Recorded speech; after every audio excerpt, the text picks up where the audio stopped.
Vamos então dar início à primeira mesa do dia, onde vamos falar sobre hidrogênio verde. Podemos esperar uma revolução na geração de energia?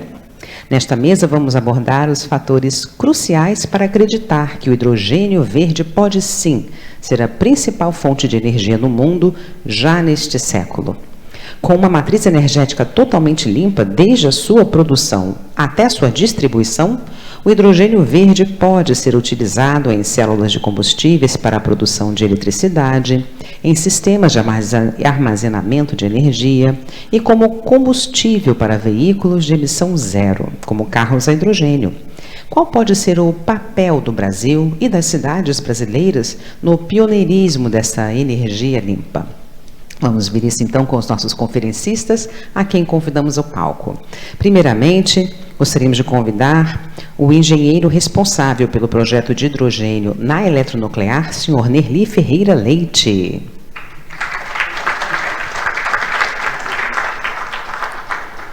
Convidamos o presidente titular da Universidade Federal do Rio de Janeiro e presidente da Associação Brasileira do Hidrogênio, professor Paulo Emílio Valadão de Miranda. O diretor executivo da PSR, senhor Rafael Kelman.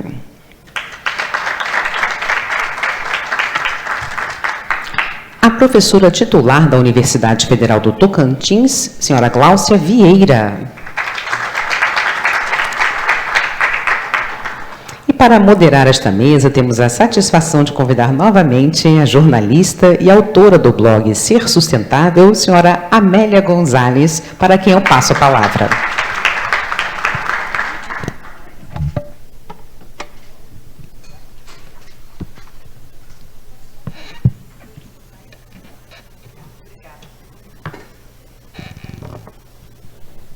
Bom dia, estou aqui pela segunda vez e muito feliz de estar vendo essa casa cheia, né? Que coisa boa, muito bom mesmo. Na verdade, assim, quando a Flávia falou assim, a gente vai fazer as perguntas se tiver tempo, aí ela me olhou, porque ontem a gente teve um pequeno probleminha com relação ao horário, mas hoje eu tenho certeza que a gente não vai ter esse probleminha. Eu vou falar rapidinho e vou passar rapidamente a palavra para os nossos conferencistas, porque, na verdade, realmente eles é que vão nos dar as informações necessárias que a gente tem. Eu só queria contar uma historinha rápida, porque jornalista sem contar história não dá. Era 2006, 2007. A Gro Brundtland, que era a primeira-ministra da Noruega, que foi quem capitaneou toda a história do nosso futuro comum, né? E, na verdade, é chamada de a dama do desenvolvimento sustentável, porque foi ela que começou todo esse movimento. Ela veio ao Brasil e eu estava aqui no Rio, ela estava em São Paulo. Eu falei, na época, editando Razão Social, eu falei, eu não vou poder deixar de entrevistar essa mulher. Fiz um bate-pronto, assim, Rio, São Paulo, Rio de novo, e consegui conversar com ela, e foi muito interessante. Uma das perguntas que eu fiz foi, qual é o nosso maior imbróglio? Qual é o nosso maior desafio para as questões climáticas? Estávamos em 2006, vejam bem. Ela virou para mim, de imediato, falou, a energia. Eu falei, então, como que a gente vai fazer? Qual é seu conselho para a gente? Ela falou assim, nunca considere que a gente vai conseguir com uma única fonte de energia. A gente precisa diversificar as fontes. Então, assim, isso eu nunca mais esqueci. Tem umas coisas que a gente ouve que a gente não esquece. Nunca mais esqueci. A gente hoje está aqui para falar sobre hidrogênio. Tá? Eu tô aqui falando hidrogênio porque eu já sei que a academia não gosta dessa expressão hidrogênio verde. Então, eu estou falando hidrogênio porque a gente vai aprendendo, né, professor Paulo? E aí a gente vai falar sobre essas novidades, essas novas fontes de energia. E a gente não vai abrir mão de outras, mas a gente vai diversificá-las. E isso é muito importante. Bom, essa é a minha colaboração. E a segunda coisa que eu quero dizer para vocês, olha, ainda estou só com 3 minutinhos aí. é que eu passaria a palavra para a dama, a única dama da nossa mesa, mas o professor Paulo, ele tem uma questão de horário, e a gente vai ficar muito fortemente ligada nisso. Então, eu vou passar a palavra para o professor Paulo Emílio, para que ele explique, sobretudo isso, professor, por que não hidrogênio verde? Tá bem, muito obrigado. Bom dia a todos e todas. Me desculpo, mas eu tenho que estar num outro evento aqui mesmo na Firjan daqui a pouquinho. Então, por isso que eu tenho que ter uma participação rapidinha aqui. E eu trouxe uma pequena apresentação para vocês, para falar mais sobre a Associação Brasileira do Hidrogênio, que eu presido, né? E começar mostrando um gráfico que nos traz o seguinte: nós, exatamente como acabou de ser dito aqui, usamos vários combustíveis ao mesmo tempo, né? Nós começamos a usar a madeira, passamos para o carvão, para o petróleo, para o gás natural, e hoje usamos todos, né? Para vocês terem ideia, o mundo todo hoje consome cerca de 600 hexajoule de energia. Um hexajoule é 10 elevado a 18 do joule. Isso significa uma quantidade de energia muito grande e o crescimento é exponencial.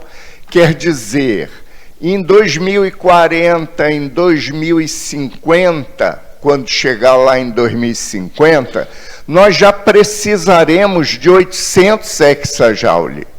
Entenda que, durante as 2 primeiras décadas do século XX, nós consumimos toda a energia que foi utilizada no século XIX. E no século XXI não está sendo diferente. Então, assim, precisamos de muita energia, precisamos de eficiência energética para poder diminuir essa intensidade tão grande de consumo. E vemos que os combustíveis que temos usado, eles, de um para o outro, nós vemos uma diminuição da complexidade química, um aumento da densidade energética e uma diminuição no teor de carbono e aumento no teor de hidrogênio. Veja que espontaneamente a nossa sociedade já caminha nessa direção. O Brasil tem tido uma atuação importante nessa área. A primeira pilha a combustível produzida e utilizada no Brasil já foi há várias décadas, e o Brasil, desde 2003, é um país cofundador da Parceria Internacional para o Hidrogênio e as Pilhas a Combustível na Economia. Nós também tivemos desenvolvimentos aqui importantes, por exemplo, de ônibus a hidrogênio. Nós mesmos lá na COP já estamos no 4º protótipo de um ônibus a hidrogênio, cujo primeiro protótipo foi demonstrado em 2010, o segundo em 2012 na Rio+20, o terceiro em 2016, que foi a primeira vez no mundo que um ônibus a hidrogênio foi usado numa Olimpíada. E esse 4º agora, ele está sendo preparado para demonstração num projeto que temos com a cidade de Maricá, aqui no estado do Rio. Interessante também que, recentemente, nós descobrimos em Maricá hidrogênio natural. Eu não sei se vocês já escutaram falar disso, mas até algum tempo atrás, os livros da área diziam assim: como o hidrogênio não existe na sua forma natural no planeta Terra, nós temos que produzi-lo assim assado. Pois bem, existe. Existe hidrogênio natural e é um recurso renovável e é abiótico, quer dizer, ele não depende de decomposição de biomassas como ocorre com os combustíveis fósseis. Poderemos então contar que no futuro próximo o Brasil poderá vir a ter poços de hidrogênio como tem hoje de gás natural. E isso para nós vai ser realmente muito importante. Hoje o Brasil está desenvolvendo o Programa Nacional do Hidrogênio e a Associação Brasileira do Hidrogênio tem uma atividade muito forte nesse desenvolvimento e também em leis que estão sendo propostas em municípios, em estados e em nível federal no Brasil. Veja que, recentemente, nós realizamos, em maio desse ano, o 3º Congresso Brasileiro do Hidrogênio, e tivemos uma surpresa pelo seguinte: nós organizamos uma exposição empresarial e fizemos uma ideia assim de que, quem sabe, teríamos até cerca de 2.000 visitantes nessa exposição empresarial. Pois bem, tivemos 4.000. Então, veja o interesse que há nessa área atualmente. Esse interesse também é demonstrado pelas empresas que são sócias da ABH2. Há 2 anos atrás, nós tínhamos 3 empresas associadas. Hoje são 90. E estamos abrindo um novo ciclo agora de grandes empresas que estão se associando como sócias mantenedoras. Isso é uma demonstração do mercado, da indústria brasileira na área de energia do hidrogênio. Um outro ponto importante aqui é ressaltar... Bom dia, doutor Eduardo. O senhor está aqui hoje falando sobre a importância do hidrogênio para uma economia mais sustentável. Como é que a eletronuclear está se preparando para essa nova fase e esse debate aqui no Cidades Verdes? Bom, a eletronuclear teve a oportunidade de identificar na sua produção natural para a sua indústria de hidrogênio que haveria a possibilidade de ampliar essa produção. E, aproveitando essa produção, ter o desenvolvimento do hidrogênio para a geração de energia. Então, nesse momento, a gente está desenvolvendo um projeto no sentido de ampliar essa capacidade, ver a viabilidade da produção de energia a partir do hidrogênio gerado nas usinas nucleares. E a gente considera de extrema importância quando a gente fala esse tema que nós estamos discutindo aqui de energia limpa e da emissão de baixo carbono para o Brasil e para o mundo. Então, é essa a importância que a gente vê. Muito obrigada. Agradeço. Tá bom? Tá ótimo. Posso ir? Além disso, principalmente no Nordeste, aqui no Sudeste e no Sul do Brasil, nós temos uma disponibilidade de vento muito grande para geração eólica. Em várias partes do país, nós temos disponibilidade de geração solar em alta escala, o que permite produzir a eletrólise da água. E veja que hidrogênio natural já foi descoberto em várias regiões do Brasil e outras aparecerão. Então, o potencial realmente é grande. Agora eu vou falar sobre uma coisa que é o seguinte. Eu sei que a palavra verde é muito bem-vinda para todos nós. Quando a gente diz que algo é verde, a gente quer dizer que é limpo, não é? Então, Por que nesse momento nós preferimos não utilizar terminologia de cores para o hidrogênio? Pelo seguinte, o que nos interessa na transição energética muito é a descarbonização dos diversos setores da sociedade. Então, nós preferimos estabelecer métodos que medem quantitativamente quantos quilos de CO2 equivalente são emitidos por quilo de hidrogênio produzido. Então, isso nos dá uma métrica, o que é impossível quando a gente diz que o hidrogênio é verde, é azul, é cinza, é turquesa. A gente não tem indicação sobre as emissões. Então, por isso que hoje nós usamos a terminologia de hidrogênio de baixa emissão de carbono, que é o que é usado no Programa Nacional do Hidrogênio, que é o que está contido nos projetos de lei que estão submetidos agora ao Congresso Nacional, que é o que é utilizado pela Agência Internacional de Energia, pela IPHE, Hydrogen Council e vários fóruns internacionais.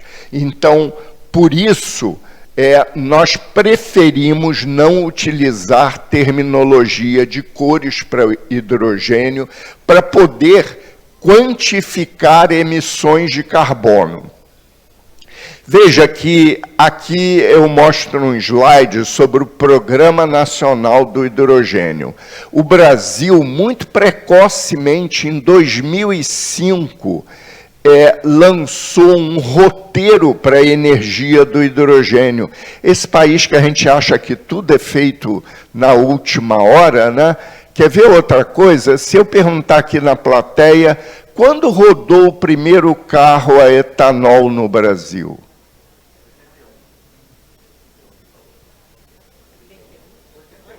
Foi não. Foi na década de 1920. É de lá que vem... Tá bom. É de lá que vem o esforço do Brasil no uso de etanol em veículos. O veículo saía do Rio para outras cidades e voltava para mostrar que era possível usar etanol num veículo. De lá para cá teve um desenvolvimento enorme, não temos dúvidas disso. E veja que já em 2005 o Brasil lançou um roteiro para a energia do hidrogênio que fez priorizações importantes e mais ainda, que direcionou recursos de pesquisa e desenvolvimento para universidades e centros de pesquisa brasileiros, que resultou hoje em tecnologias como do ônibus a hidrogênio, que eu já falei, como de pilhas a combustível, eletrolisadores. Então, hoje nós temos empresas de alta tecnologia no Brasil, nessa área, que são resultado desse esforço de 2005, tá bem? Agora, a partir, né, desse ano, e para cada triênio, a partir do ano que vem, o Programa Nacional do Hidrogênio, ele vai desenvolver essa área de energia do hidrogênio no Brasil. Olha, eu tentei ser sintético, tá bom? Andar rapidinho, era isso que eu tinha a apresentar. Muito obrigado.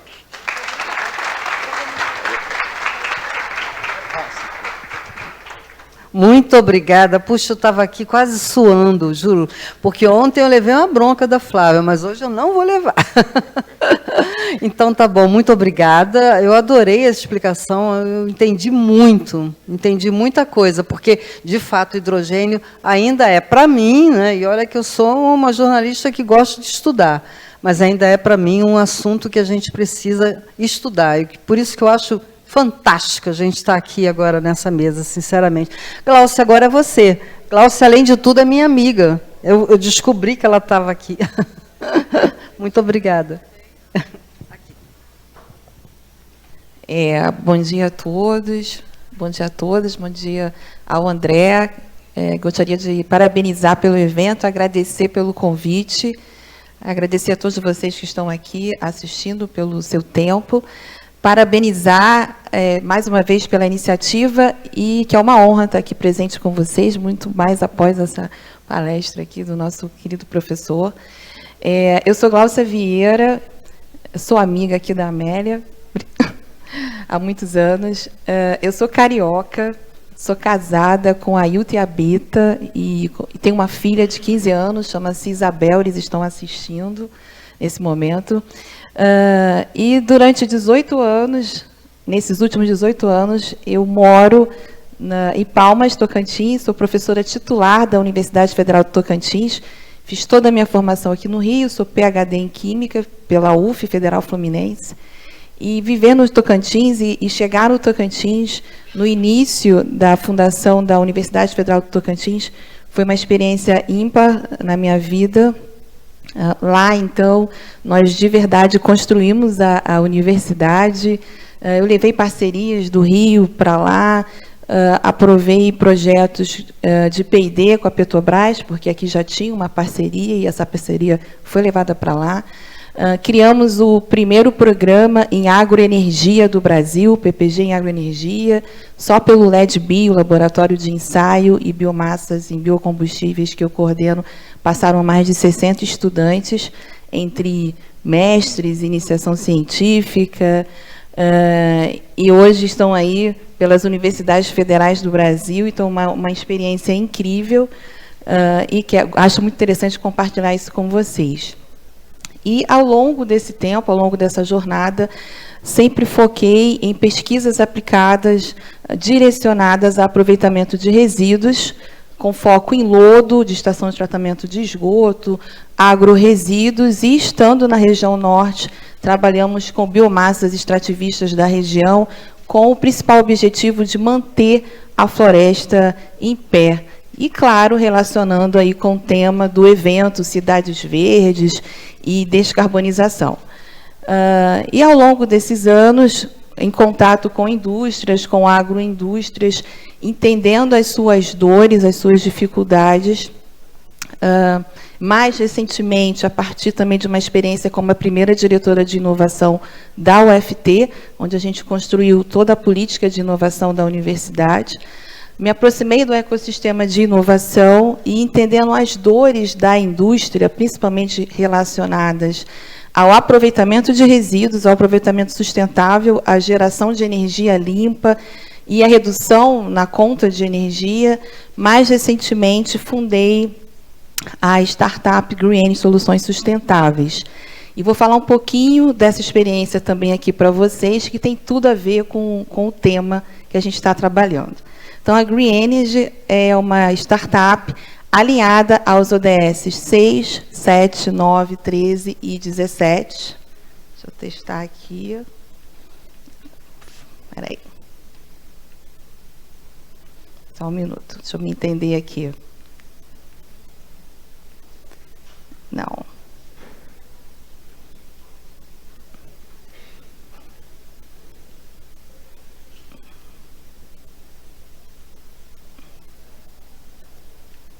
Foi.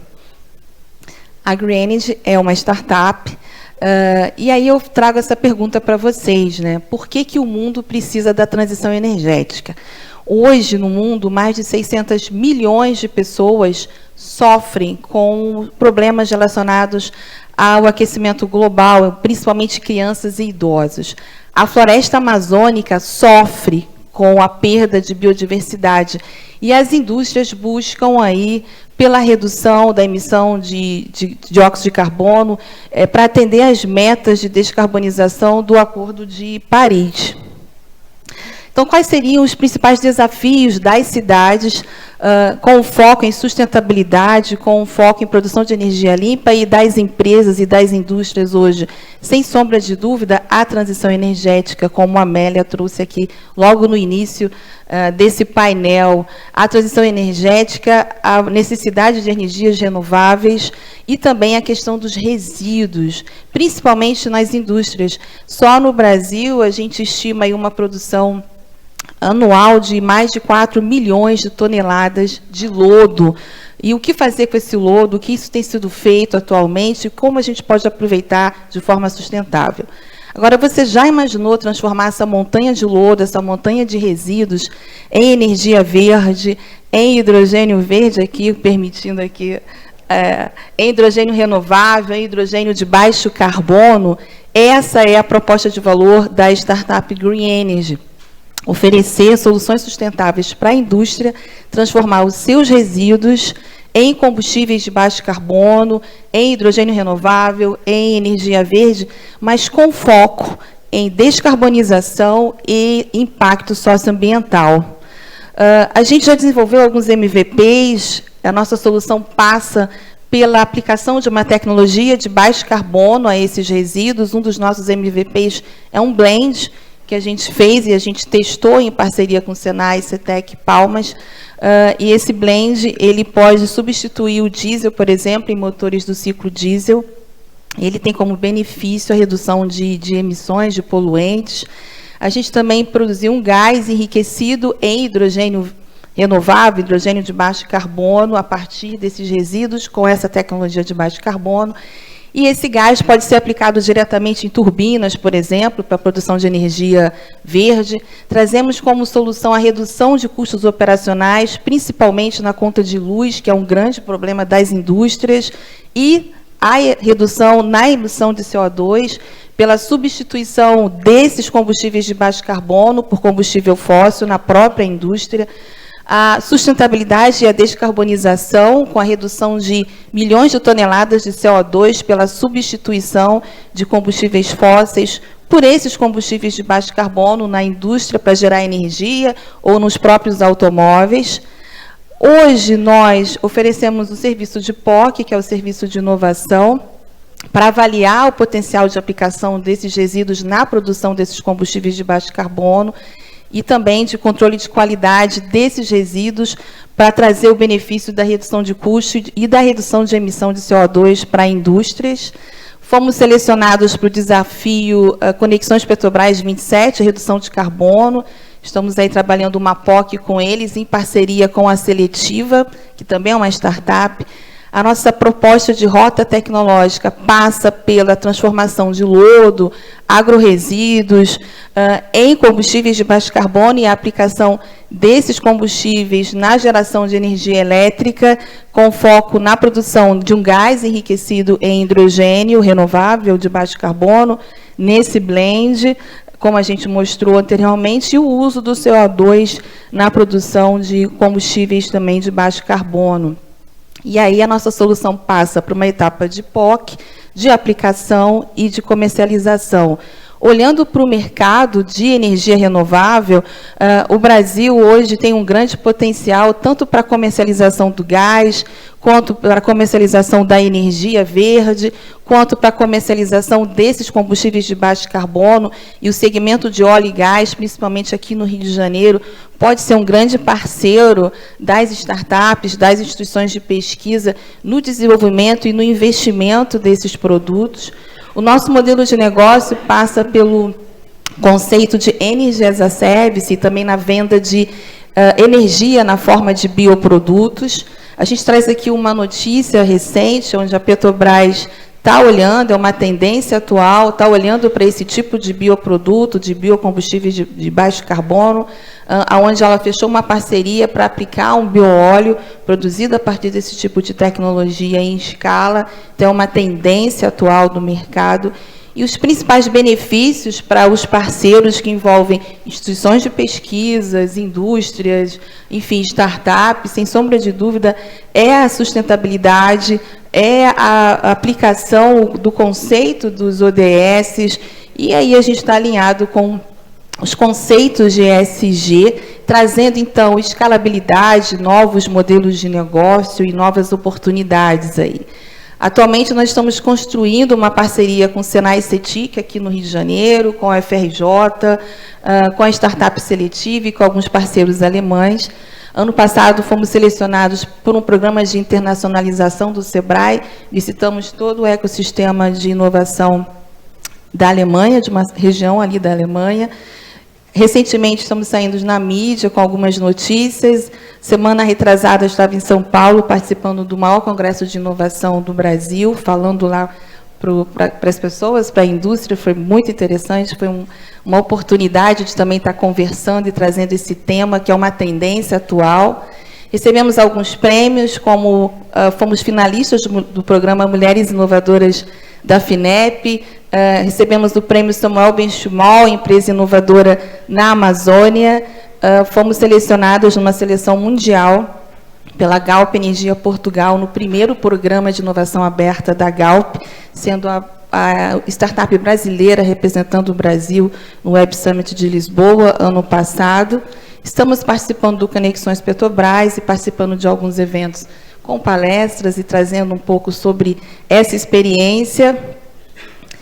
Os nossos principais diferenciais é a experiência de anos trabalhando nessa área, produzindo combustíveis de baixo carbono, estamos alinhados aos princípios de ESG e aos ODS, o nosso modelo de negócio, a aplicação de uma tecnologia de baixo carbono para aproveitamento de resíduos focados na produção de combustíveis de baixo carbono e na descarbonização.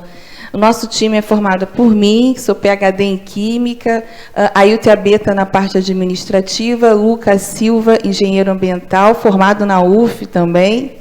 Temos como colaborador Gilberto Romero, professor da UF, que foi meu orientador lá na UF, Divaldo Rezende, que é expertise nessa área de créditos de carbono, ESG, uma autoridade no mundo nessa área.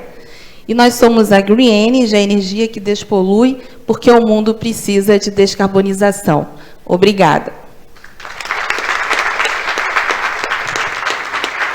Nossa, hoje estou feliz, viu? Porque todo mundo cumprindo o horário. E é muito interessante a gente ouvir falar sobre essas questões, sobre essas fontes, né, de energia. E realmente vai dando uma alegria descobrir que o Brasil é um país tão cheio de fontes. E que bom, né? E que bom que a gente está aqui, que bom que a gente está falando sobre isso há muito tempo, né, professor?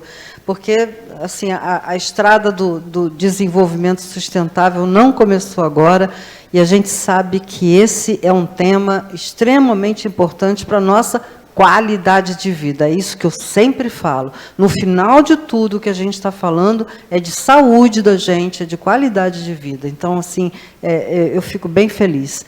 Então, vamos lá. Rafael Kelman, que é diretor executivo da PSR, por gentileza. Tá. Bom, muito obrigado. Queria agradecer a André pelo convite mais uma vez, estar aqui com vocês. Agradecer, então, Onda Azul pela organização do evento e a Firjan por abrir aqui essa casa para o evento. Eu vou só precisar do passador do... Obrigado. Então, eu vou ficar aqui a temática do hidrogênio verde. Eu fiquei feliz de poder fazer uma apresentação que complementa as anteriores em termos de conteúdo. Eu acho que foi muita coisa interessante já dita, mas será uma apresentação complementar em termos de conteúdo. Eu acho que pode ser útil também para o entendimento do público sobre esse tema. Então, bom, em primeiro, o hidrogênio, o número 1 na nossa tabela periódica, é a matéria mais abundante do universo, né? As estrelas, o nosso Sol, usam hidrogênio, o Sol produz calor que chega aqui à Terra, fazendo fusão de hidrogênio. Então, é um átomo, vamos dizer, em termos de balanço global, bastante abundante, é o mais abundante de todos. Agora, ele tende a querer se misturar com outras coisas. O hidrogênio aqui na Terra, se você deixá-lo solto, ele rapidamente vai se grudar numa outra molécula e vai combinar numa terceira molécula. Para que ele serve, né? Qual é o uso do hidrogênio atual? O hidrogênio atualmente é usado basicamente para duas grandes indústrias. Então, quando a gente fala qual é o uso do hidrogênio? O hidrogênio é usado na indústria do óleo, para fazer a limpeza de óleo, o óleo tem enxofre. Então, nós, obviamente, não podemos admitir queima de combustível, gasolina, querosene, saltando SOX. Então, tem que ter um máximo tolerável de enxofre nesse óleo, e para retirar o enxofre, o hidrogênio é utilizado. Essa é a grande aplicação atual do hidrogênio. A segunda grande aplicação é para produzir fertilizante. Então, os fertilizantes que são usados em fertilizantes nitrogenados, que são utilizados na agricultura do mundo inteiro, a base para a produção desses fertilizantes, ela começa com produção de hidrogênio. O hidrogênio atualmente, o mercado, se a gente for dar um número, o mercado global de hidrogênio vamos arredondar, da ordem de 100 milhões de toneladas por ano. Esse é o mercado de hidrogênio global. Ali naquela pizza a gente vê essa distribuição. 54% vai para a indústria, que é basicamente fertilizante. Quantidades menores são usadas em algumas indústrias alimentícias, ou produção de vidros, ou algumas coisas com menor consumo. Mas é basicamente fertilizante e refino. Eu notei as observações, a crítica em relação às cores, que eu concordo. O importante do hidrogênio é quanto CO2 foi liberado para produzir aquele hidrogênio. Então, essa aqui é a grande questão. A única, vamos dizer, aplicação das cores que pode ser útil é quando eu falo de hidrogênio verde. Bom, o que é o hidrogênio verde? É aquele produzido com eletricidade renovável. Então, se eu usar eletricidade renovável, e para simplificar bastante, o professor não me mate com essa explicação, mas dá um choque na água, é a maneira de produzir hidrogênio verde. Você coloca a eletricidade literalmente na água, de um lado sai hidrogênio, do outro lado só oxigênio. São os constituintes da molécula H2O, a água. Então, para fazer hidrogênio verde, você precisa de eletricidade renovável. Já estamos antevendo aqui qual é o grande potencial do Brasil nessa arena que tanto se fala de hidrogênio verde. É que o Brasil é um dos países do mundo de melhores condições para a produção de energia renovável, portanto, é um dos melhores países para a produção de hidrogênio verde, que muitos países, nós já vamos ver, têm interesse de utilizar nessa temática, nesse objetivo de descarbonizar ou de fazer a transição energética de suas matrizes. É um problema global e o hidrogênio verde, nós já vamos ver, é uma espécie de coringa para uso em diversos setores. Aqui à direita, embaixo, eu mostro um pouco das aplicações do hidrogênio. Então, o hidrogênio pode ser utilizado como combustível. Da sua forma original, por exemplo, os foguetes da NASA usam hidrogênio líquido. Então, é queimado e gera propulsão. Ou o hidrogênio serve de base para moléculas, como amônia ou metanol, ou outras moléculas, que elas podem ser utilizadas como combustível. Para dar um exemplo, o transporte marítimo internacional também colocou uma meta de redução de emissões grande. Hoje os navios usam óleo pesado. E um dos grandes candidatos para fazer essa descarbonização seria os navios passarem a usar amônia ou metanol. Amônia ou metanol a partir do hidrogênio, de preferência hidrogênio de baixo carbono. Então, pode ser utilizado como combustível, pode ser utilizado para a produção de eletricidade e pode ser usado na indústria. Produção de aço, como é que se faz a produção de aço? Você coloca coque, que é uma espécie de carvão, em alto forno de 1.500, 1.600 graus, emitindo muito gás carbônico. 6, 7% da emissão total do mundo é para produzir aço. Fertilizantes, a mesma coisa. O hidrogênio que é utilizado para produzir fertilizantes, hoje, é o hidrogênio, vou dar uma cor aqui, cinza. Utiliza-se basicamente gás natural no Ocidente, óleo no Oriente Médio, carvão na China. Tudo isso emite CO2. Então, se a gente puder transformar a produção do hidrogênio, que, como eu disse, serve para fertilizantes e serve para o refino do óleo, em hidrogênio de baixo carbono, a gente consegue resolver uma boa parte das questões de emissões desses setores. Isso dá, somando, algo como uns 10% das emissões globais. Então, a troca do hidrogênio pelo que já é utilizado hoje resolveria 10% do problema. A questão que torna o hidrogênio tão interessante, principalmente o hidrogênio de baixo carbono, é que ele pode ser, como eu falei, um coringa para a utilização nos outros setores, que são aqueles setores de difícil redução de emissões. A produção de aço é um exemplo, a produção de papel e vários outros, o cimento. Então, esse potencial, a aplicação futura do hidrogênio é que torna ele tão interessante para tantos países. Quem tem liderado essa agenda de interesse tem sido a União Europeia. A União Europeia colocou requisitos em termos de certificação do que é o produto que ela quer, e isso é uma grande oportunidade para o Brasil, porque a União Europeia colocou países que têm uma matriz elétrica com 90% de produção renovável ou mais, o produto pode ser classificado como hidrogênio verde, quer dizer, se a gente produzir hidrogênio verde com essa eletricidade dessa matriz, já é verde, e nós queremos comprar esse produto. A Alemanha está organizando, eu vou avançar aqui, a Alemanha está organizando leilões, e algumas instituições internacionais têm mostrado qual pode ser a evolução desse hidrogênio, saindo dos atuais 94 a 100 para 500 milhões em 2050. Quer dizer, é um mercado que pode ser multiplicado por 5, e em termos de tipo de produção, a maior parte seria essa de eletricidade renovável, e aí o Brasil tem a grande vantagem, porque nós conseguimos juntar eólica com hidrelétrica, com solar, com biomassa de cana, numa matriz elétrica única, aproveitando todas essas fontes, de forma, com um aproveitamento sinérgico dessas fontes, para produzir um hidrogênio de baixo carbono e de baixo custo. Ou seja, a gente pode se tornar um grande exportador desse produto que o mundo todo vai querer. Portanto, hidrogênio verde, ou seja, esse, e uma parte pode ser considerada, de acordo com essa associação, o hidrogênio azul, que é o mesmo hidrogênio usado hoje, que gera CO2, só que esse CO2 seria capturado e armazenado em algum local seguro, normalmente campos depletados de óleo ou campos de sal, e esse seria o hidrogênio que sai o CO2, mas esse CO2 é sequestrado e mantido debaixo da terra, então não teria uma contribuição para o aquecimento global. Essa seria, vamos dizer, a evolução possível.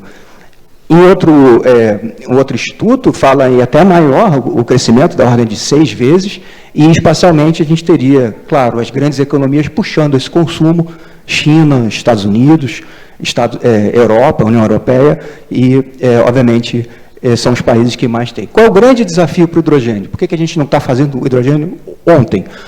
Ainda é o custo. O hidrogênio verde, o hidrogênio eletrolítico, esse hidrogênio que usa energia renovável, ainda é o custo. Mesmo o Brasil, que tem vantagens comparativas, porque a gente tem abundância de energia renovável, mesmo o Brasil, se nós produzirmos esse hidrogênio verde, ou seja, com eletricidade renovável, hoje o custo é 3 vezes o preço do hidrogênio que é feito em países como Oman, com gás natural de baixíssimo custo. Por isso que países, principalmente a União Europeia, mas também Japão e alguns países, Austrália, estão liderando agendas, o Brasil, estão liderando agendas para tentar incentivar o uso do hidrogênio verde, que ainda, como eu disse, é mais caro. Ou seja, a Europa está disposta a colocar dinheiro, subsídios, para comprar esse hidrogênio mais caro, para que aconteça com ele o que aconteceu com a energia solar, o que aconteceu com a energia eólica. Se eu perguntar, se vocês sabem qual foi a redução de custo da energia solar nos últimos 10 anos, alguém sabe? 90%. 90%. Então, agora, foi necessário botar dinheiro na frente, desenvolver a indústria e fazer essa indústria ter escala e ter maturidade tecnológica para fazer o custo cair. Essa é a grande promessa que está se falando com o hidrogênio. Se for colocado suficiente recursos, os custos caem e ele se massifica, e esses cenários que eu apresentei aqui se materializam. Para o Brasil, isso pode ser muito interessante, principalmente já começando com leilões na Alemanha. Os Estados Unidos têm um programa interno, esse daí é mais um concorrente ao Brasil do que propriamente um mercado para o Brasil, porque os incentivos que os Estados Unidos estão dando são para empresas que se localizam lá. Então, ele pode atrapalhar um pouco os planos do Brasil. E a União Europeia é o principal destino. Eu estive agora lá na Comissão Europeia, há muito interesse no hidrogênio do Brasil, todo mundo é interessado. Eu estive no Porto de Roterdã, que é uma grande entrada de produtos para a Europa. Tem 7 projetos de terminais de hidrogênio verde sendo construídos, vão utilizar a rede de gasodutos. O gás do Mar do Norte tem caído a produção, e esses gasodutos estão ficando um pouco ociosos. Eles vão alterar essa infraestrutura para transportar hidrogênio no lugar do gás natural. Então, já se começa a ver um ambiente de negócio interessante e está todo mundo olhando para o Brasil, em especial a região Nordeste, que concentra a maior capacidade de produção de energia renovável. O que é um risco para o Brasil? Se por um lado tem oportunidade, tem um risco. O risco é nós deixarmos de sermos uma matriz tão renovável e entrarmos com combustíveis fósseis que tirem, por exemplo, esse patamar. Ano passado foi de 92% de produção renovável, quase que um recorde global, o que nos dá esse benefício de venda para a União Europeia. Mas se a gente colocar usinas térmicas a gás natural, que inclusive são caras, isso está na lei da desestatização da Eletrobras, para gerar eletricidade, a gente baixa desse patamar e perde essa vantagem comparativa. Uma coisa, um tremendo tiro no pé para a economia brasileira do que a gente poderia fazer. O mercado já está se movimentando, já vou concluir. Algumas empresas anunciando grandes investimentos. Hoje o que nós vemos são projetos de menor porte, mas anúncios de possibilidade de grandes negócios. Está todo mundo interessado nesse setor. Para fechar, os investimentos em hidrogênio podem ser significativos para o Brasil, inclusive pode ser um veículo, o hidrogênio verde, indutor de uma economia que muitos chamam de reindustrialização do Brasil, quer dizer, nós produzimos aço de baixo carbono, nós produzimos produtos de baixo carbono que vão ter vantagens comparativas na exportação para a Europa, essa é uma grande oportunidade. E temos também não só a via de produção da eletricidade renovável, também o hidrogênio pode ser associado, como a minha colega apresentou, a produtos de origem biogênica. Essa é uma vertente que também o Brasil tem grandes vantagens e pode se aproveitar disso no mercado global. Obrigado. Muito obrigada, Kelman.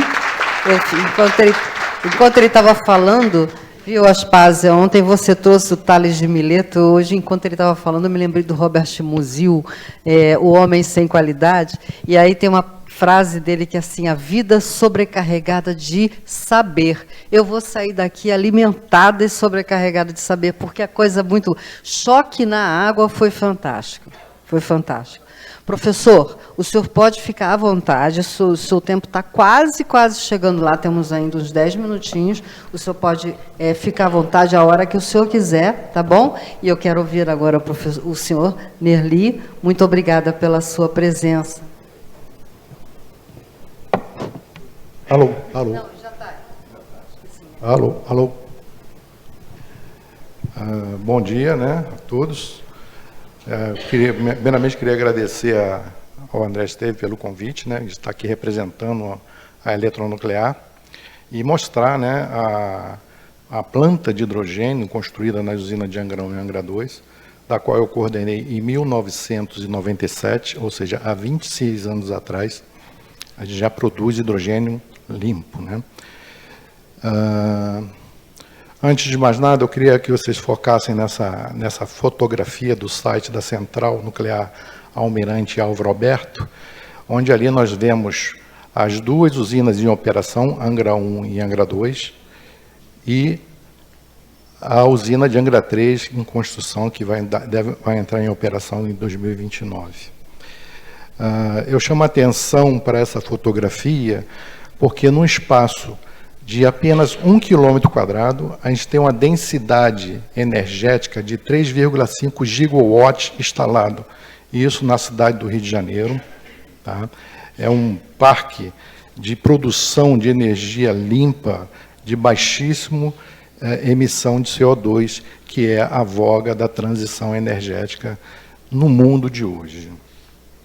A energia nuclear ela é considerada uma energia de fonte térmica limpa, que independe de condições climáticas, faça chuva, faça sol, dia, noite, ela é firme, fornecendo energia para a sociedade de todos os países do mundo.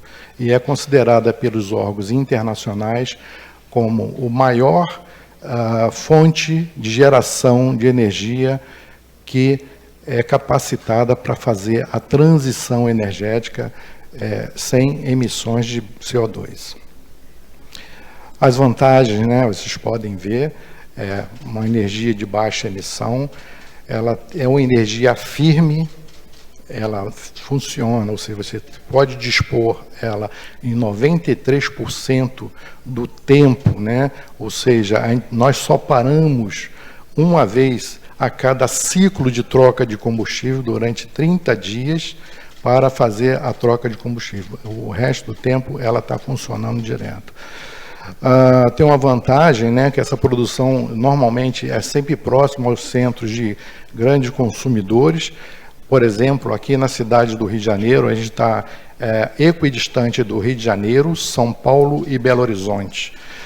O que significa isso? A gente evita o famoso custo do fio. Não precisamos de ter linhas de transmissão para poder distribuir essa energia. Ela é uma fonte que depende do clima, como eu já falei, e tem uma alta eficiência energética de conversão em eletricidade. E o uso da terra é diminuto. Como vocês viram ali na foto, 1 km² tem esse site de 3,5 gigawatts. Bom, onde começa tudo isso? Exatamente na pastilha de urânio, né?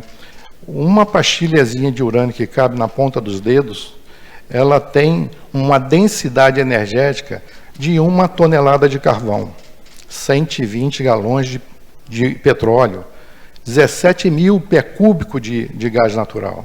Isso aí vai refletir lá na frente no que vocês vão ver aqui em termos de capacidade, fator de capacidade perante as outras fontes. Ela é mais do que o dobro da maioria das fontes de energia de geração que nós temos disponível hoje no mundo. Temos também, falando exatamente o que o professor Paulo Emílio falou, a menor fonte de energia, considerando o carbono equivalente por quilowatt-hora gerado. A gente só está comparado, né, bem próximo à eólica. As outras fontes a gente está sempre ganhando, ou seja, em termos de emissão de CO2. Isso que nos faz afirmar com certeza que a energia nuclear é uma energia de baixíssimo carbono. Um exemplo que dá bem visível para todos, né? Para se alimentar uma cidade com 1 milhão de habitantes, né? Se eu colocar em termos de área somente energia eólica, eu teria aí 741 km² de aerogeradores. Se fosse painel solar, seria em torno de 188 área km² ocupadas com painel solar. Geotérmica em torno de 14 km, enquanto um reator semelhante ao que nós temos de Angra 2 nos forneceria essa energia para suprir essa mesma cidade com apenas ocupação de 1 km². Essa é a grande vantagem de você se tratando de ocupação de terra para a produção de alta intensidade de energia e energia firme. Bom, por que nuclear, né? Por que o hidrogênio nuclear? Exatamente por esses fatores todos que eu já passei para vocês. A energia nuclear, o governo americano, ele fez uma comparação, uma estimativa, que um reator nuclear que produza 1.000 megawatts, ele tem a capacidade de produzir 150 mil toneladas de hidrogênio por ano, de hidrogênio de baixo carbono, equivalente a 416 toneladas de hidrogênio por dia. Vamos voltar aqui ao nosso cenário nacional. Hoje, a grande vedete do hidrogênio limpo, né, já usando a nova metodologia, se encontra no Nordeste. E quem está capitaneando essa revolução aqui no Brasil é exatamente o estado do Ceará, com o porto de Pecém, que é parceiro do porto de Roterdã, da Alemanha, onde está sendo investido em torno de 5 bilhões de euros para a formação desse hub de hidrogênio lá no Nordeste. Claro, é uma rota de eletrólise alcalina, onde se busca fazer todo o ciclo de hidrogênio com produtos verdes, né, no caso, e acessível, ou seja, o Nordeste sai na frente pela proximidade com o continente europeu e pela alta disponibilidade de energia renovável no seu litoral. Temos aqui, nesse gráfico ao lado, o custo nivelado do hidrogênio, né? A gente vê que a nuclear ela está ali pare a pare com a solar do Oriente Médio, ou seja, enquanto a eólica, offshore e onshore se encontra acima de custo por produção do quilo de hidrogênio. Nos Estados Unidos, nós já tivemos a primeira usina nuclear, a Constellation, né, fez uma demonstração para a produção de 560 quilos de hidrogênio por dia. Já é um exemplo já prático de uma usina nuclear se dedicando a essa produção de hidrogênio. Temos outros projetos também nos Estados Unidos, Canadá, França, né, e no Brasil nós temos o nosso projeto que eu vou mostrar daqui a pouco.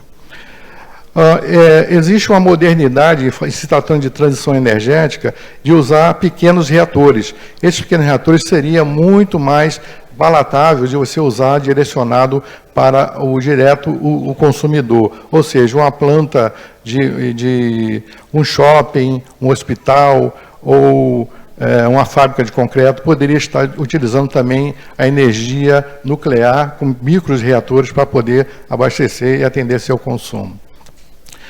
A eletronuclear, eu vou aqui retroceder no tempo, né? A gente fala em transição energética, fala em transição para 2030, 2050, a produção de hidrogênio. A eletronuclear é pioneira nessa produção de hidrogênio. Em 1997, ou seja, há 26 anos atrás, o engenheiro aqui que vos fala partiu a primeira planta de hidrogênio lá no site de Anga, que eu vou mostrar para vocês agora. Formalizando, né, a fonte nuclear, ela está também intrínseca no programa, contemplado no Programa Nacional de Hidrogênio, da qual o governo está se movimentando para fazer a regulação. Bom, essa foto mostra bem aí os dois prédios onde eu tenho a produção do hidrogênio, ou seja, eu tenho meus eletrolisadores em que eu produzi hidrogênio. A gente vê que tem a tomada d'água, é onde nós passamos uma grande vazão de água do mar nas usinas para fazer a refrigeração dos nossos condensadores. Bom, a usina nuclear ela tem 3 circuitos distintos. Esse amarelo que é o circuito primário, a água desmineralizada, ela rouba calor dos elementos combustíveis. Essa água é aquecida a 320 graus, mantida pressurizada por 150 bar, e aí ela troca calor com o circuito secundário, esse em azul, onde ocorre a geração de vapor. Esse vapor ele vai para as turbinas, e ali na turbina ocorre a formação do trabalho mecânico convertido em trabalho elétrico no gerador, onde a energia nuclear vai para o sistema. Note que em nenhum momento nós temos emissão de CO2 nesse processo. Esse vapor exaurido da turbina, ele tem que ser trocado, condensado com a água do mar. E é exatamente essa água que a gente utiliza para poder fazer essa refrigeração e voltar ao circuito normal. Só para os senhores terem uma noção, né, ontem aqui esteve o presidente da SEDAI e falou da estação de tratamento de água Guandu, que é a maior do mundo e consta no Guinness Book. A vazão de água do mar que a gente trata nesse circuito só em Angra 1 é equivalente à mesma vazão que o Guandu trata para poder abastecer toda a cidade do Rio de Janeiro. Sendo que Angra 2, a gente tem mais 2 estações de tratamento de água do Guandu. Naquele site de 1 km² que vocês viram na foto inicial, nós tratamos 3 estações de tratamento de água do Guandu. Ou seja, nós teríamos condições de abastecer 3 cidades do Rio de Janeiro se tratando de produção de tratamento de carne químico. Bom, porque uma vez que a gente passa a água do mar, nós temos que também todos a biota marinha passando por dentro do condensador. E nós queremos evitar exatamente a formação dessa craca, que ela compromete o circuito de troca térmica. Por isso a gente tem que produzir o biocida para poder eliminar, evitar a não fixação da craca no sistema. A craca, na fase CIPRES, né, ela é a fase que ela decide a vida dela. Ou ela se agarra em qualquer substrato, ou ela morre. Por isso ela se agarra não só no nosso equipamento, mas baleia, siri, chinelo, tudo quanto é coisa que a gente vê na praia, a gente vê a presença de craca. A reação é simples, doutora, é aquele choque na água que o professor falou. É o choque. A gente pega uma parcela da água do mar, ou seja, só o NaCl do sal que está na água do mar, dá um choque, ele gera o hipoclorito e realmente forma o hidrogênio. O hipoclorito serve não é para a gente matar a craca, serve só para deixar ela grogue, ela passar no nosso sistema e continuar indo embora. Isso foi pesquisado, isso aí, né, não estou falando, foi objeto da minha tese de mestrado, onde eu determinei exatamente a concentração ideal para não impactar o meio ambiente. Bom, há 26 anos a gente está produzindo continuamente, diuturnamente, 50 toneladas de hidrogênio por ano e jogando para a atmosfera. Só que a nossa capacidade instalada é de 100 toneladas. E com o advento de Angra 3, a gente passa para ter 167 toneladas disponível ao mercado. Agora eu vou passar as fotos aqui. Esse equipamento está dentro desse prédio. Aqueles dois componentes amarelos em cima, eu já vou terminar, tá? Falta pouco. Só expiação. São de Angra 1 e os 4 aqui de baixo, Angra 2. Uma coisa interessante, esse equipamento aqui, em 1997, nós identificamos um fabricante nacional, não importamos nada e produzimos esse componente. Ou seja, um eletrolisador totalmente nacional, de fabricante de São Paulo, e nós desenvolvemos essa tecnologia e, por surpresa nossa, o fabricante nos deu 5 anos de garantia, nós viemos trocar os eletrodos com 20 anos de operação. A gente produz hidrogênio e libera, a gente ventila para a atmosfera por não estar fazendo o uso adequado. E o hipoclorito sai o hidrogênio sai no topo do tanque e o hidrogênio sai no topo e o hipoclorito sai no fundo cônico do tanque. O diferencial do nosso projeto é exatamente esse. A gente precisa pegar esse hidrogênio para poder fazer o beneficiamento, ou seja, concentrar esse hidrogênio para poder utilizar no ônibus do professor Paulo Emídio, abastecimento de carro, mobilidade e dispor a mercado. A grande diferencial nossa é exatamente estar 25 anos produzindo hidrogênio sem ter causado zero impacto ambiental. Ou seja, nosso sistema já está, diferentemente das outras rotas que estão vindo para o Nordeste, que ainda tem que se qualificar ambientalmente. Uma vantagem nossa também é que, pela dimensão da nossa costa, com mais de 10 mil quilômetros de costa litorânea, a gente pode fazer a replicabilidade desse projeto com outras fontes de energias associadas. Bom, o que nós estamos buscando lá na empresa é exatamente fazer a validação da tecnologia, porque o hidrogênio a gente já produz há 26 anos e estamos ventilando. Nós temos aí o carro da Toyota, temos os ônibus do professor Paulo Emídio, só que nos falta hoje aqui são as estações de abastecimento para poder atender essa frota toda que já está disponível no mercado europeu e a gente tem que ter assim, a proposta de validar essa tecnologia lá no site de Angra. Lá nós temos uma vila, né, temos 3 vilas, na realidade, onde tem toda a tecnologia para a gente fazer uma cidade net zero com uso de hidrogênio. Essa é a nossa proposta para poder fazer a validação. Aqui nós temos ônibus, temos hotéis, temos hospitais, temos escola, então daria para fazer essa validação. Bom, o que eu quero deixar de mensagem para os senhores, né, que o Rio de Janeiro não está pensando em 2030 e não está pensando em 2050. Na realidade, o Rio de Janeiro voltou. A gente tem que voltar a 1997, que desde lá a gente já produz hidrogênio. Tá? Há 26 anos, né, como falei, a gente já produziu mais de 1 milhão de quilos de hidrogênio limpo e nuclear. Eu quero finalizar minha apresentação, me desculpe, né, mas também para retroceder mais ainda, 150 anos atrás, praticamente, Júlio Verne já preconizava. Ele já falava que a água seria, através do hidrogênio e do oxigênio, ia surpreender o carvão, que era a tecnologia da época. Bom, essas são, o tema da mesa vai ocorrer evolução? A revolução começou aqui. Nós estamos no meio dela. E a gente tem que buscar agora um futuro sustentável para as gerações futuras. Muito obrigado pela atenção. Muito obrigada ao senhor. Sensacional. Bom, a gente vai aprendendo, inclusive, que craca é a mesma coisa que parasita, né? Ela vai grudando para poder viver. Achei sensacional também. E a referência a Júlio Verne, olha, na boa, hoje nós estamos bem alimentados. Bom, e eu ganhei 12 minutos aqui com vocês, para que a gente possa fazer as nossas perguntas. O professor Paulo Emídio, como vocês viram, ele precisou se retirar. Eu tenho aqui uma pergunta, e eu passo para a mesa. A gente pode fazer, professor Kelman, Gláucia e o senhor. Dando um passo atrás, poderiam explicar como funciona a transformação da energia do hidrogênio? Esse gás é queimado para aproveitar seu calor ou gerar eletricidade? A emissão de algum outro gás de efeito estufa? Então, o hidrogênio pode ser usado com queima. Eu dei o exemplo dos foguetes da NASA.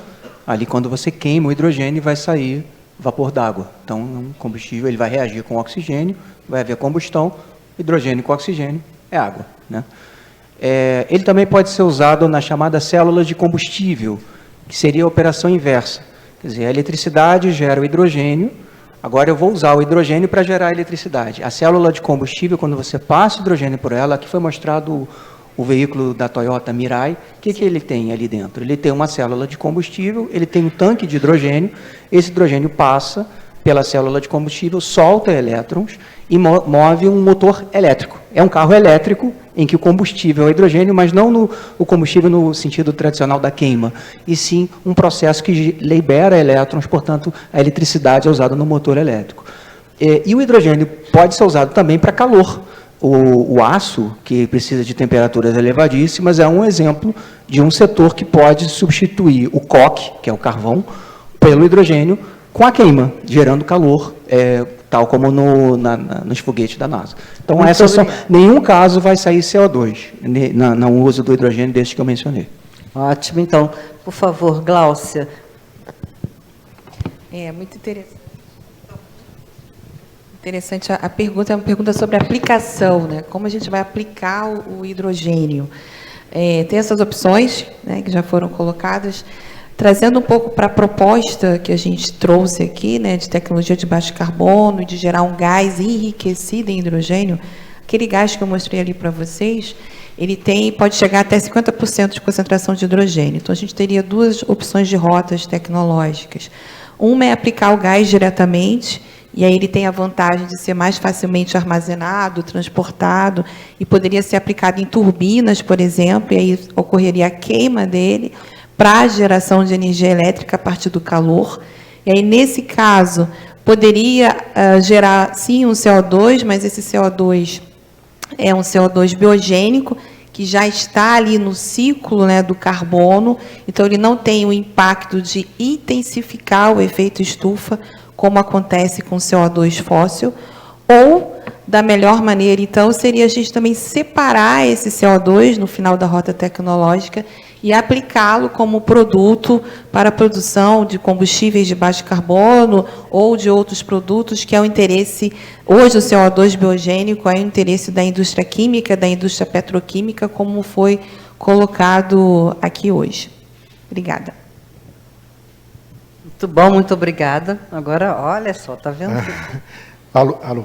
Bom, eu tenho uma opinião futurística, né? Eu acho que futurística, mas presente atualmente, né? Se eu tivesse o poder de direcionar toda a produção de hidrogênio limpo, eu aplicava diretamente na indústria automotiva, como o companheiro acabou de falar ali. Nada mais confortável do que você pegar um Mirai daquele que já existe, que já roda na Europa, nos Estados Unidos, Japão. Abastecer numa estação de abastecimento de hidrogênio, semelhante a quem nós queremos colocar lá na usina de Angra, lá no observatório. Encher o tanque com 6 kg de hidrogênio, rodar 1.360 quilômetros, sabendo que você está emitindo no seu cano de descarga vapor d'água. Isso não tem preço. Isso, para mim, não tem preço. Se vamos pensar em transição energética, vamos pensar direito. Vamos pensar direito.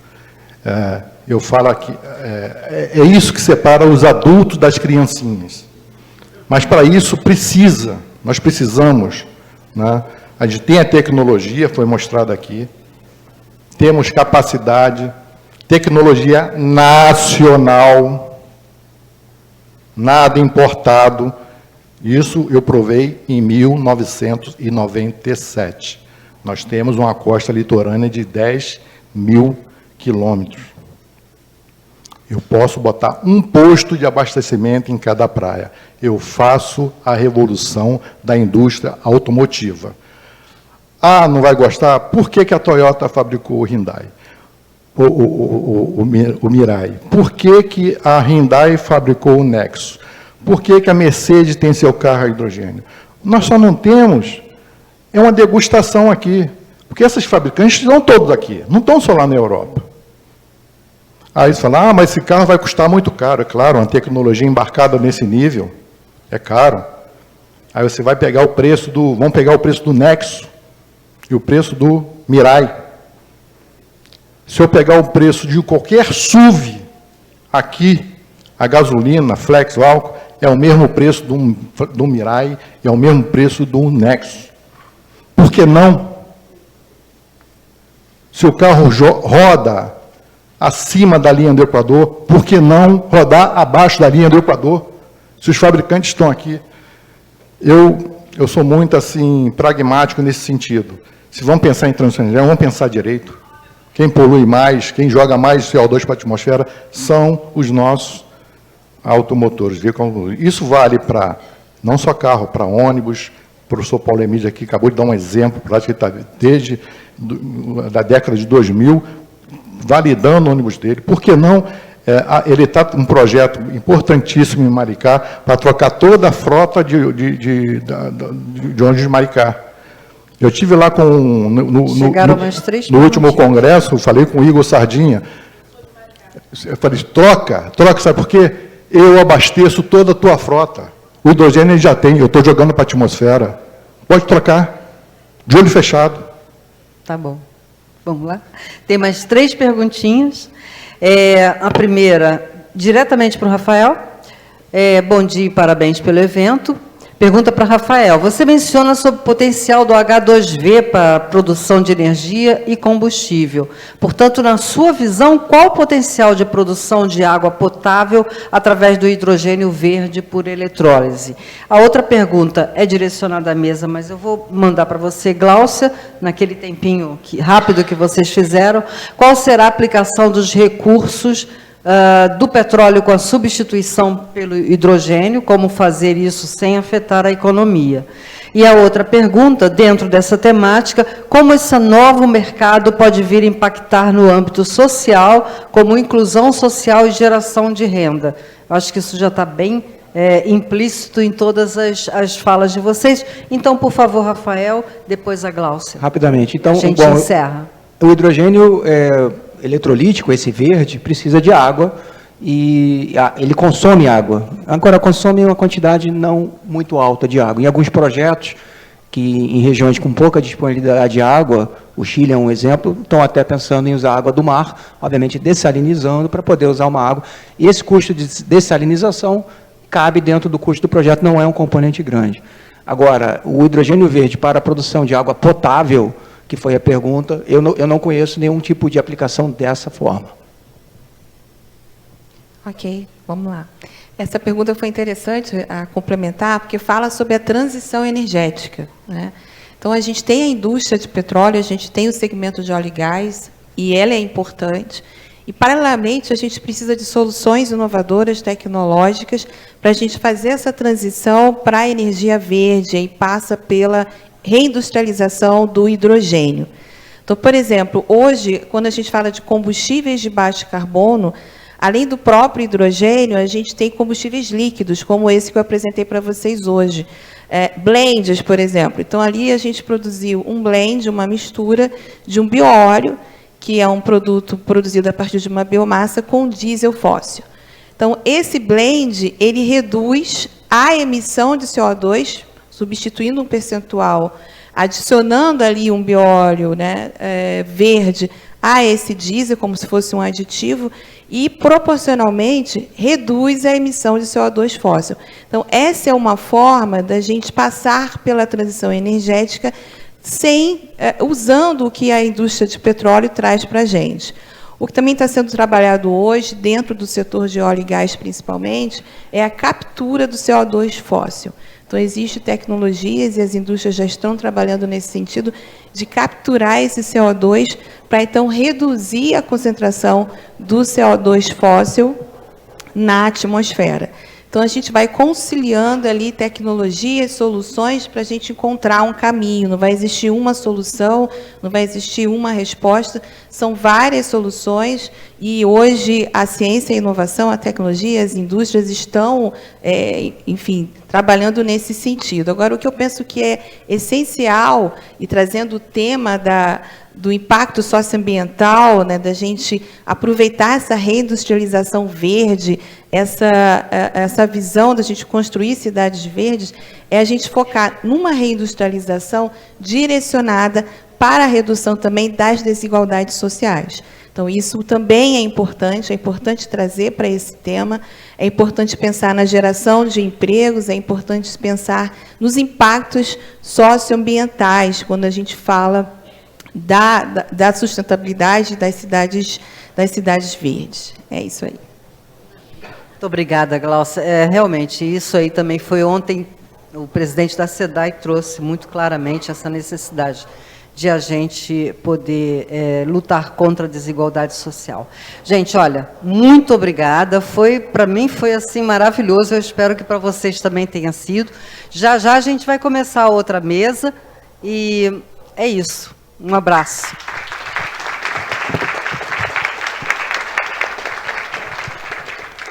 Um abraço agradecido também à jornalista Amélia Gonzalez, amiga do Cidades Verdes, a quem agradecemos pela impecável moderação desse painel. Pediria, por gentileza, um passinho à frente para uma fotografia, registrando essa primeira mesa do dia.